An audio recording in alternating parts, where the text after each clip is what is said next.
मान्या एक बड़े होटल में शेफ थी और बहुत ही बढ़िया बढ़िया तरह के खाने बनाने में माहिर थी। होटल वाले भी मान्या के काम को बहुत पसंद करते थे।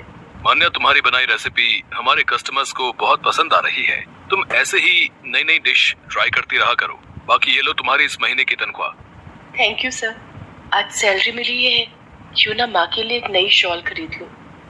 ठंड का मौसम भी आने वाला है और राहुल भी बहुत समय से नया बैट खरीदने के लिए कह रहा था। उसका जन्मदिन भी आने वाला है। उसके लिए एक बैट खरीद लेती हूँ। मान्या अपनी माँ के लिए शॉल और अपने छोटे भाई के लिए एक बैट खरीद कर घर पहुँचती है। अरे वाह दीदी, नया बैट! आज मैं इसी बैट से क्रिकेट खेलूंगा। मान्या बेटा, तुझे सैलरी मिलती है, तू हमारे लिए इतना कुछ ले आती है, अपने लिए भी कभी कुछ खरीद लिया कर बेटा।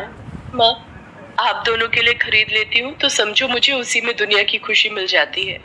मान्या सबके बारे में कितना सोचती है। हे भगवान, मेरी बच्ची को सदैव सफलता मिलती रहे। आपका आशीर्वाद मेरी बच्ची पर सदैव बना रहे। मेरी बच्ची ने बचपन में बहुत दुख देखे हैं। अपने पिता के जाने के बाद सारी जिम्मेदारी इसी ने संभाली। मान्या इसी तरह से मेहनत से होटल में काम कर रही थी। मोनिका नाम की एक लड़की भी उसी होटल में वेटर की नौकरी करती थी। वो भी मान्या के बनाए खाने की बहुत तारीफ करती थी। मान्या यार, बहुत दिनों से तुम्हारे हाथ की पाव भाजी नहीं खाई। अरे तो कल छुट्टी है, कल मैं तेरे लिए स्पेशल पाव भाजी बनाऊंगी, तो कल घर आ जा। चल पक्का, कल शाम की पार्टी तेरे घर। अच्छा तुझे पता है, होटल में पूर्वी नाम की एक नई लड़की आई है। इससे पहले वो विदेश के किसी बड़े होटल में शेफ की नौकरी करती थी। बड़ी मॉडर्न टाइप की है। पता नहीं कितने लोग यहाँ पर शेफ की नौकरी के लिए आते हैं। आने दो, कोई बात नहीं, वो भी हमारी तरह ही काम के लिए आई होगी। वो तो बात ठीक है, पर मैनेजर साहब भी उसकी बहुत तारीफ कर रहे थे। विदेश के होटल में पहले काम किया हुआ है, इसीलिए वो ज्यादा ही इतरा कर बात कर रही है। मोनिका अभी मान्या से बात कर ही रही थी, तभी होटल का मालिक एक लड़की को लेकर आता है।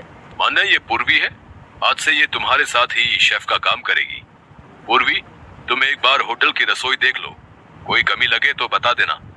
और मैं जानता हूँ तुमने तो पहले ही इतने बड़े होटल में शेफ की नौकरी की हुई है, तो तुम्हें समझाने की जरूरत नहीं पड़ेगी। तुम्हें तो पता ही होगा कि कस्टमर्स किस तरह का खाना पसंद करते हैं।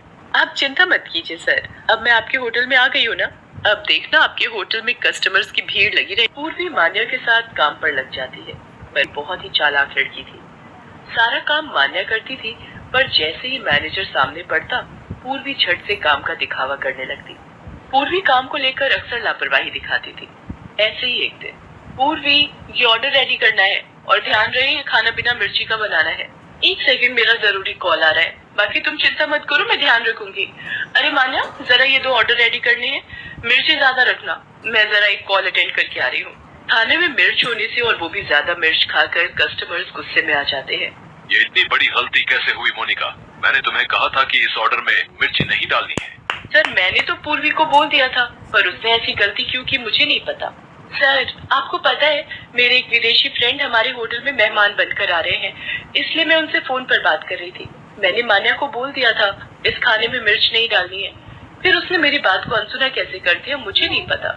मान्या, मैं तुम्हें अभी इसी वक्त नौकरी से निकाल रहा हूँ, कल से आने की कोई जरूरत नहीं है। सर, जहाँ झूठ पर विश्वास किया जाता हो वहाँ मैं खुद नौकरी नहीं करना चाहती। Thank you. मान्या उदास मन से घर आ जाती है और सारी बात अपनी माँ को बताती है। तूने बिल्कुल ठीक किया बेटा, जहाँ इज्जत ना हो ऐसी जगह पर नौकरी करने की कोई जरूरत नहीं है। नमस्ते आंटी जी। मान्या कैसी? अरे मोनिका, तू आज जॉब पर नहीं गई? तुझे पता है मेरा भी उस होटल में तेरे बिना दिल नहीं लग रहा था, इसलिए मैंने वो जॉब छोड़ दी। मोनिका, तूने मेरी खातिर जॉब छोड़ दी? पर मोनिका, अरे कोई बात नहीं, वैसे भी वो जॉब करते करते मैं तंग आ गई थी। अब कुछ दिन का ब्रेक लेकर फिर कोई काम ढूंढूंगी।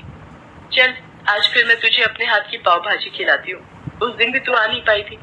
मैंने एक नया काला मसाला बनाया है, आज पाव भाजी में वही डालूंगी। इसका मतलब आज तो मुझे काली पाव भाजी खिलाने वाली है। हाँ, यही समझ ले, काले मसाले की बनी काली पाव भाजी। मान्या, काली पाव भाजी तो बहुत ही स्वादिष्ट बनी है। मान्या, तू सचमुच बेस्ट शेफ है। इस पाव भाजी को खाकर मेरे दिमाग में एक आइडिया आया है। क्यों ना तू काली पाव भाजी का ठेला शुरू कर दे? क्यों ना दोनों मिलकर शुरू करते हैं? आधे पैसे मैं लगाऊंगी, बाकी के आधे पैसे तू लगा ले। दोनों पार्टनरशिप में काम करेंगे। क्यों आंटी जी, सही कह रही हो ना?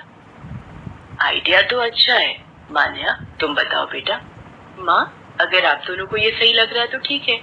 मोनिका, हम दोनों मिलकर काली पाव भाजी का ठेला शुरू करते हैं। मान्या और मोनिका दोनों मिलकर काली पाव भाजी का ठेला लगा लेते हैं। मान्या के हाथों की बनी काली पाव भाजी लोगों को बहुत पसंद आ रही थी। धीरे धीरे उनके ठेले पर भीड़ बढ़ती जाती है और मान्या और मोनिका की काली पाव भाजी सोशल मीडिया पर फेमस हो जाती है। मान्या, तेरे हाथों में जादू है। आज देख, हमारे ठेले पर कितनी दूर दूर से लोग काली पाव भाजी खाने के लिए आने लगे हैं। ये देख, हमारे ठेले की काली पाव भाजी के सोशल मीडिया पर कितने वीडियोस बने हैं। मोनिका, ये सब तेरे कारण ही संभव हो पाया है। तू अगर मुझे हिम्मत ना देती तो मैं तो बिल्कुल निराश हो गई थी। मान्या, ये तेरा हुनर है जो तुझे यहाँ तक लाया है। अच्छा सुन, मैंने वो तुझे बताया था ना, होटल खोलने के लिए एक अच्छी जगह मिल गई है। आज ही देखने चलते हैं। मान्या की खाना बनाने का हुनर और मोनिका की दोस्ती दोनों जब आपस में मिल गए तो उन दोनों ने अपने काम में सफलता हासिल की और कुछ समय बाद उन्होंने अच्छे पैसे कमाकर एक बड़ा होटल खोल लिया जिसमें सबसे स्पेशल डिश थी काली पाव भाजी।